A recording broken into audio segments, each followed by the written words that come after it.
পররাষ্ট্র মন্ত্রণালয়ের তলবের পরও দেশে ফিরছেন না বিভিন্ন দেশে দায়িত্বরত কূটনীতিকরা। একাধিকবার নির্দেশনা পেয়েও কমপক্ষে 4 জন কূটনৈতিক দেশে না ফিরে বিদেশে রাজনৈতিক আশ্রয় নিয়েছেন। কেউ কেউ বিদেশে বসেই অন্তর্বর্তী সরকারের বিরুদ্ধে চালাচ্ছেন অপপ্রচার, যা পেশাদারিত্বের বরখেলাপ বলে মনে করছেন বিশ্লেষকরা। ইতোমধ্যে বেশ কয়েকজন কূটনীতিককে দায়িত্ব থেকে অব্যাহতি দিয়ে তাদের কূটনৈতিক পাসপোর্টও বাতিল করেছে সরকার। শফি মাহমুদ সাগরের রিপোর্ট। ছাত্র জনতার গণঅভ্যুত্থানের মুখে শেখ হাসিনা পালিয়ে যাওয়ার পর ডক্টর মোহাম্মদ ইউনূসের নেতৃত্বে গঠিত হয় অন্তর্বর্তী সরকার। নতুন সরকার দায়িত্ব নেয়ার পরই বিভিন্ন দূতাবাস ও হাইকমিশনে থাকা রাষ্ট্রদূত ও হাইকমিশনারদের নিয়োগ বাতিল এবং রদবদলের উদ্যোগ নেয়। পররাষ্ট্র মন্ত্রণালয়ের তথ্য অনুযায়ী অন্তর্বর্তী সরকার দায়িত্ব নেওয়ার পর এখন পর্যন্ত রাষ্ট্রদূত, উপরাষ্ট্রদূত, কাউন্সিলর ও সচিব পদে নিযুক্ত প্রায় 22 কূটনীতিককে নিজ নিজ মিশন থেকে ঢাকায় সদর দপ্তরে ফিরতে বলা হয়েছে। এছাড়া চুক্তিভিত্তিক নিয়োগপ্রাপ্ত অন্তত 14 কূটনীতিকের সাথে চুক্তি বাতিল করে অন্তর্বর্তী সরকার। নিয়ম অনুযায়ী কূটনীতিকদের ঢাকায় ফিরে নির্ধারিত সময়ের ভেতর সদর দপ্তরে হাজিরা দেওয়ার নির্দেশনা থাকলেও নিয়ম অমান্য করে 7 মাসেও দেশে ফেরেনি বেশ কয়েকজন কূটনীতিক। এই ঈদে জামা জুতো অ্যাক্সেসরিজের ডিসকাউন্ট। এ তালিকায় অন্যতম সৌদি আরবে বাংলাদেশ দূতাবাসের রাষ্ট্রদূত মোহাম্মদ জাবেদ পাটোয়ারি, যুক্তরাজ্যের হাইকমিশনার সাইদা মুনা তাসনিম, কানাডার অটোয়ায় বাংলাদেশ হাইকমিশনে চুক্তিভিত্তিক নিয়োগপ্রাপ্ত কাউন্সিলর অর্পণা রানী পাল ও সাংবাদিক মিথিলা ফারজানা, নয়াদিল্লিতে বাংলাদেশ হাইকমিশনের প্রেস মিনিস্টার শাবান মাহমুদ, কলকাতায় ডেপুটি মিশনের প্রথম সচিব আমিনুল পলাশসহ আরও অনেকেই।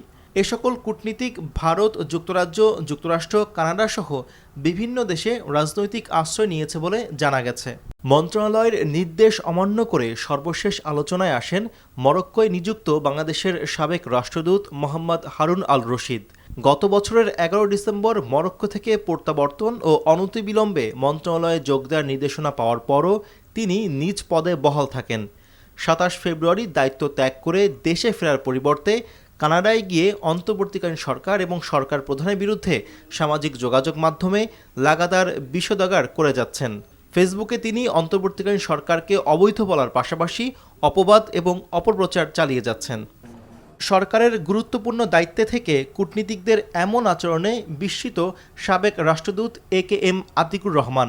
রাজনৈতিক মতাদর্শকে প্রাধান্য দেয়ায় পেশাদারিত্বে ঘাটতি দেখা দিয়েছে বলে মনে করেন তিনি।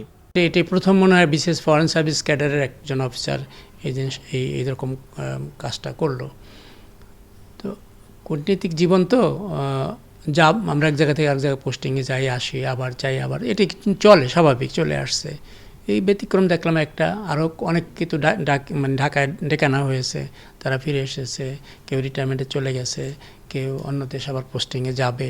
আন্তর্জাতিক সম্পর্ক বিশ্লেষক ইমতিয়াজ আহমেদ বলেন, এসব ব্যক্তিদের ব্যাপারে সংশ্লিষ্ট কর্তৃপক্ষকেই যথাযথ নিয়মে ব্যবস্থা নিতে হবে। যদি কেউ ওই বিধি লঙ্ঘন করলে কি করতে হবে সেটাও আছে। এটা একেবারে আইনের একটা বিষয়।